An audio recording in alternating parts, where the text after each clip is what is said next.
नियत बांधते वक्त बाएं हाथ को ऊपर रखना, इसका क्या हुक्म है? चुनांचे क़याम की हालत में नियत बांधते वक्त दायां हाथ ऊपर रखना ये मसनून है। जिस तरीके से हम आम हालात में नमाज पढ़ते हैं, ये मेरा राइट साइड का हाथ है, ये लेफ्ट साइड, तो ये दायां हाथ हम आमतौर पर इस तरीके से ऊपर रखते हैं। ये मसनून है, फ़ुक़हा ने इसी को मसनून करार दिया और यही जो है सुन्नत से साबित है।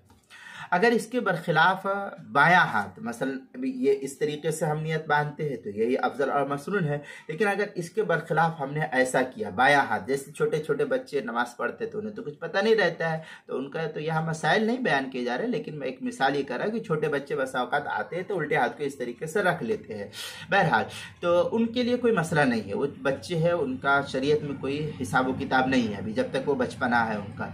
तो अगर हम इसके बरखिलाफ सुन्नत के खिलाफ करते हैं, यानी बाएं हाथ को ऊपर रखते हैं और दाएं को नीचे, तो इसको फ़ुक़हा ने मकरूह, ये उल्टा हाथ, अब इसको इस तरीके से रखते हैं तो इस तरीके से फ़ुक़हा ने रखने को मकरूह करार दिया है। लिहाजा सुन्नत तरीका ये है कि ये दाएं हाथ को ऊपर रखा जाए, बाएं को नीचे रखा जाए। इसके बरखिलाफ ऐसा रखते हैं तो ये मकरूह फ़ुक़हा ने नकल किया है।